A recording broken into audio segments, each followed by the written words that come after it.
यूं तो महाभारत के काल में अनेक योद्धा हुए, पर गुरु द्रोणाचार्य के पुत्र अश्वत्थामा उनमें विशेष थे।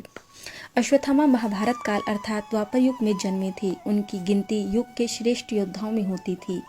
वे गुरु द्रोणाचार्य के पुत्र व कुरुवंश के राजगुरु कृपाचार्य के भांजे थे। जन्म का रहस्य। अश्वत्थामा का जन्म भारद्वाज ऋषि के पुत्र द्रोण के यहाँ हुआ था। उनकी माता का नाम प्रपी था। जन्म लेते ही अश्वत्थामा ने उच्च शर्वा अर्थात अश्व के समान घोर शब्दघोष किया। वे सभी दिशाओं व व्योम में गूंज उठा। तब आकाशवाणी हुई कि इस विशिष्ट बालक का नाम अश्वत्थामा होगा। संघर्षपूर्ण जीवन। अश्वत्थामा के जन्म लेते ही द्रोण की आर्थिक स्थिति गिरती चली गई। घर में कुछ भी खाने को नहीं बचा। विपन्नता आ गई। घर में गाय तक न थी।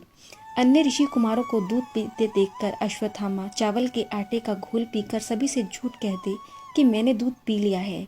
यह दयनीय स्थिति देख उनके पिता द्रोण स्वयं को धिक्कार उठे। इसके पश्चात वे धर्मयुक्त गाय की खोज के लिए भटके, लेकिन उन्हें कोई भी गाय दान में नहीं मिली। मदद हेतु वे अपने मित्र राजा द्रुपद के यहाँ गए, परंतु वहां भी उन्हें अपमानित लौटना पड़ा। अस्त्र शस्त्र के ज्ञाता पिता की सत्ताहीन व्यक्ति द्वारा अवमानना ने अश्वत्थामा को झंझोर कर रख दिया। संपूर्ण विद्याओं में पारंगत अश्वत्थामा। संघर्षों की आग से निकलकर अश्वत्थामा सोना बने। महान पिता द्रोणाचार्य से उन्होंने धनुर्वेद का ज्ञान प्राप्त किया। अश्वत्थामा के ब्रह्मतेज, वीरता, धैर्य, नीति ज्ञान, शस्त्र ज्ञान के विषय में किसी को कोई संदेह नहीं था। दोनों पक्षों के महारथी उनकी शक्ति से परिचित थे। दुर्योधन के अनुसार उनके जैसा निर्भीक योद्धा कौरव पक्ष में कोई और नहीं था। जब अश्वत्थामा को मिला कल्प के अंत तक भटकने का शाप। अश्वत्थामा के पिता द्रोणाचार्य ने कौरवों और पांडवों दोनों को ही शस्त्र विद्या में पारंगत बनाया था। हस्तिनापुर राज्य के प्रति निष्ठा होने के कारण उन्होंने महाभारत युद्ध में कौरवों का साथ देना उचित समझा। अश्वत्थामा भी अपने पिता की भांति शस्त्र विद्या में निपुण थे। पिता पुत्र की जोड़ी ने महाभारत के युद्ध में पांडवों की सेना को छिन्न भिन्न कर दिया था, जिससे पांडव निराश होने लगे थे।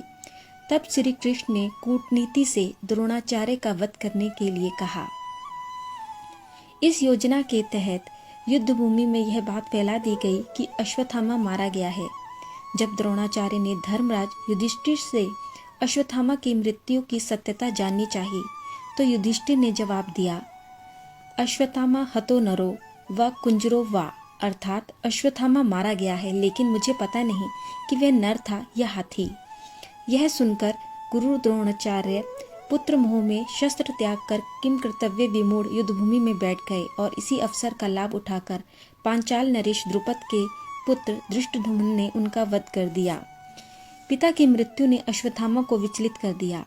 महाभारत युद्ध के पश्चात जब अश्वत्थामा ने पिता की मृत्यु का प्रतिशोध लेने के लिए समूल पांडव वंश के पुत्रों का वध कर दिया और अंत में बचे उत्तरा के गर्भ में पल रहे अभिमन्यु पुत्र परीक्षित को मारने के लिए उन्होंने ब्रह्मास्त्र चलाया। तब भगवान श्री कृष्ण ने परीक्षित की रक्षा कर दंड स्वरूप अश्वत्थामा के माथे पर लगी मणि निकाल ली और उन्हें तेजहीन कर दिया।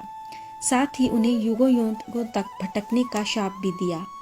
कहा जाता है कि असीरगढ़ के अलावा मध्य प्रदेश के ही जबलपुर शहर के गौरी घाट यानी नर्मदा नदी के किनारे भी अश्वत्थामा भटकते रहते हैं। स्थानीय निवासियों के अनुसार कभी कभी वे अपने मस्तक के घाव से बहते खून को रोकने के लिए हल्दी व तेल की मांग भी करते हैं।